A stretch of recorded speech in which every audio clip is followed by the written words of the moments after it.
Round of applause. Great job. Now myself, when I teach, I'm a lively. Okay, so I may talk loud. There's gonna be a lot of participation, but we're gonna have fun. Okay. Let's turn to page 40. 41. Actually, everybody turn your book to page 41. Who doesn't have their book today? Can't go to war without your weapon. Without your weapon. The word.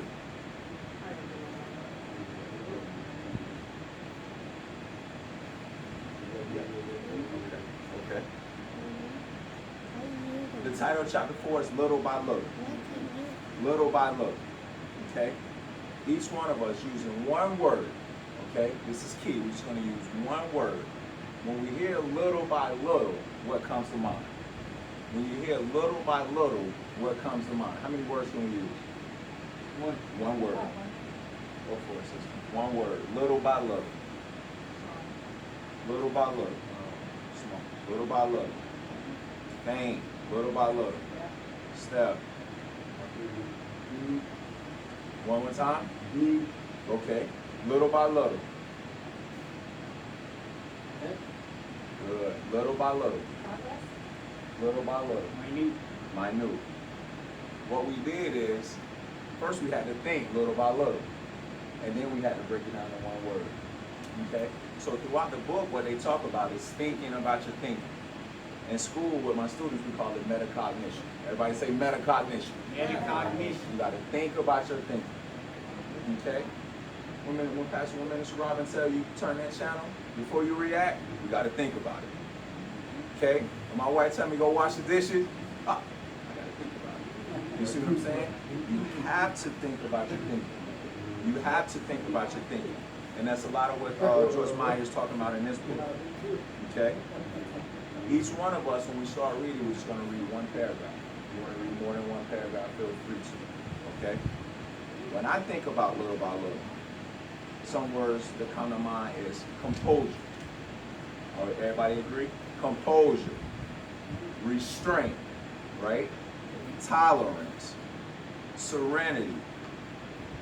Calmness. But the most important one we're going to learn about today is being what? Humble. Humble. Okay? Let's get into the text. Who wants to start? Pastor George? Yes, sir. The renewing of your mind will take place little by little.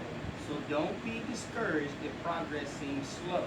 Just before they entered the promised land, the Lord told the Israelites that he would drive out their enemies before them, little by little, lest the beasts of the field increase among them. Before we move on, what does he mean by lest? L-E-S-T. What does that mean there? He would drive out the beasts, lest, he would drive out their enemies, lest the beasts of the field increase among them. What does he mean when he says less? What does she mean right there when she says less? Just keep it simple. She will drive out all the Lord will drive out all of your enemies, lest the beasts of the field increase among them. So less just means unless. Unless the beasts of the field increase among them. What's the beasts of the field in? I would drive out all of your enemies. I would take care of all of those issues unless the beast of the field increases among you. What's the beast of the field? Hold on. Before we go that, I would like to say it's not unless. Mm-hmm. It's so that. So that they don't. So that they don't. Or if you do this, this won't happen. So you can use unless there. What does they mean? What does he mean by the beast of the field? Attitude. Attitude. The beast of the field. Say mind too. The mind, your attitude. What's that word that starts with a P? Your what? Your pride. Your pride. Don't our pride get in the way a lot? Okay. Okay. We'll continue. We'll come around. Go ahead. I believe. I believe pride is the beast that will consume us if we receive too much freedom too quickly. Amen. It is actually better to be set at liberty in one area at a time. That's right. The way we appreciate our freedom more, we realize it's truly a gift from God. at our own strength. Before we move on, brother. Piece at a time. Little by little. Okay? Too much anything is not good. We don't want too much of it. Okay? Little by little. Go ahead, brother. Stop bringing the seeds of situation.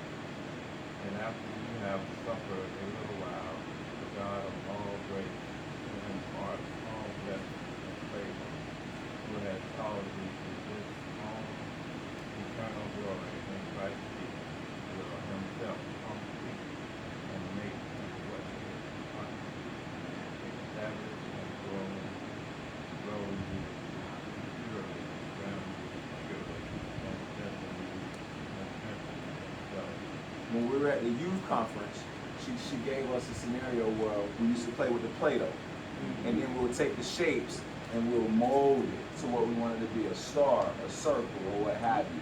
So when God is pressuring, putting that pressure on us, remember she talked about that? He's just molding us. Sometimes the pressure ain't always going to be good. Sometimes we're going to go through scenarios, but he's just molding us. We just got to stay fast. Okay, continue.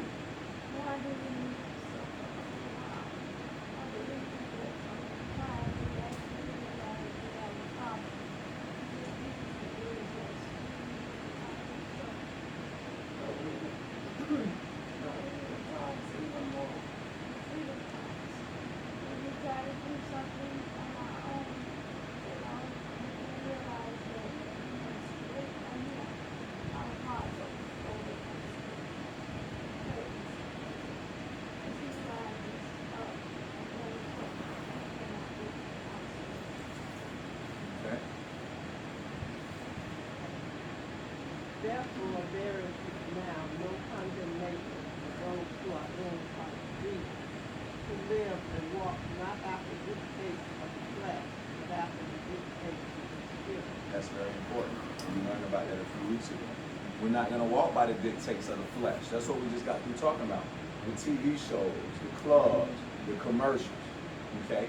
We're going to walk by the dictates of the Spirit. What do they mean by condemnation in that text? What does condemnation mean? In order to understand the text, we got to know those key words. Everyone agree? What do they mean by condemnation? We heard it 100 times, right? Condemn. What do they mean by condemn? If someone condemns you, they have what? What's that? Right? What's that word that starts with a D? If your parents condemn you, they what? Disapprove. They disapprove of that behavior. Okay? And then they do what to you? They punish you. So when we see condemnation, disapproval, which leads to what? Punishment. Disapproval, which leads to what? Punishment. Okay? Pastor White, let's continue.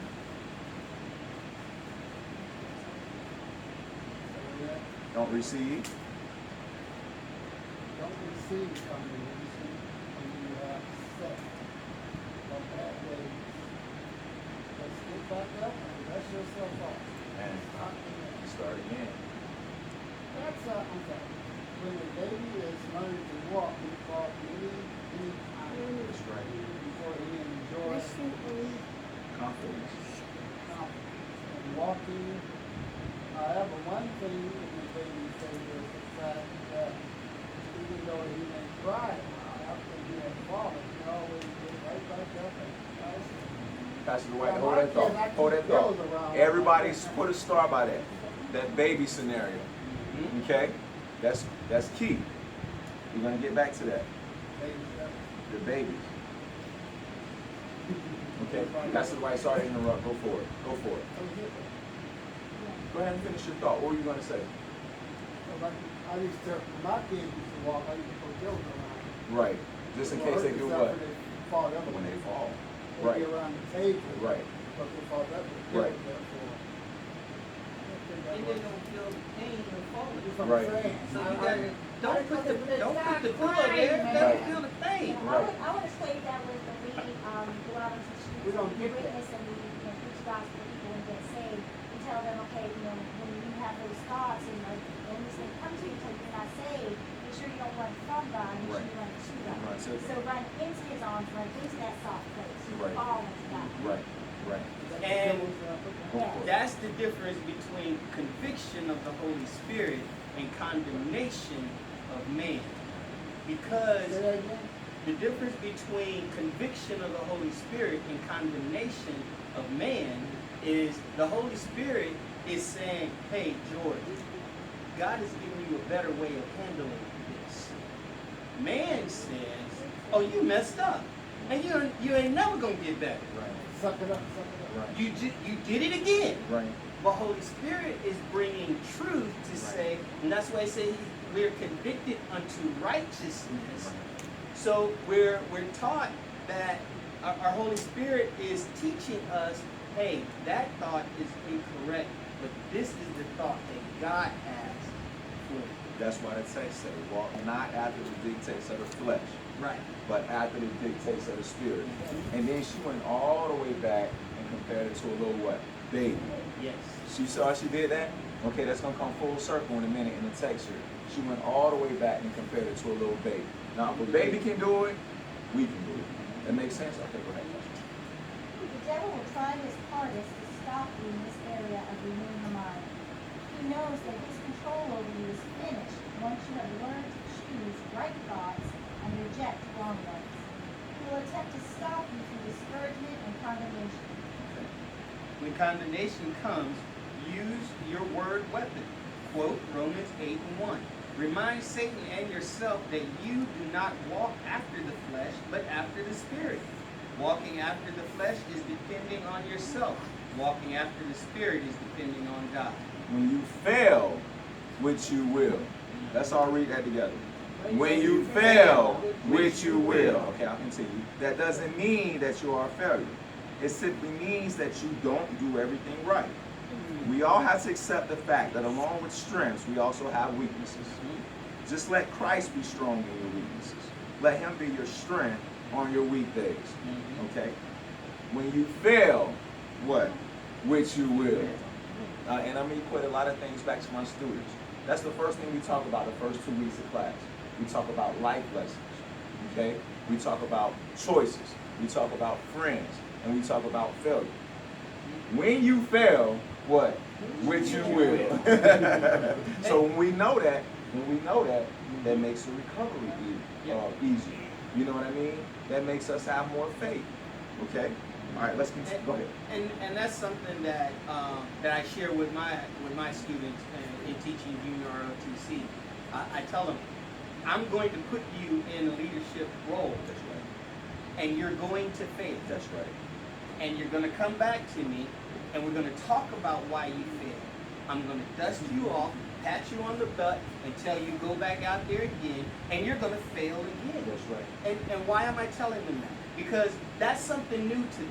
Right. First of all, this adult is in their life telling them that it's okay that they're going to fail and Right. that they are going to fail. Right. Why? Because Holy Spirit, God knows that we are not perfect. Right. That we are becoming like Christ. Right. And Holy Spirit is there to say, George, you messed up that time. Why did you mess up? Right. Because you weren't thinking like God wanted you to think. Right. Let me dust you off, Right. pat you back on the butt, and send you back And out when you there tell again. them they're gonna fail, 2 or 3 weeks or a month later, they do what? They fail. Fail. You dust them off, they go back, and they do what? They fail again. Mhm. But at the end of the year, Pastor George, They don't fail. at the end of the year, when they get that A, when they're moving on, That's when they're right. going to college, they come back and think, Exactly. okay, and we're gonna get into that. Yep. God told us we're gonna fail, Mhm. right? So why when we do it, we get upset.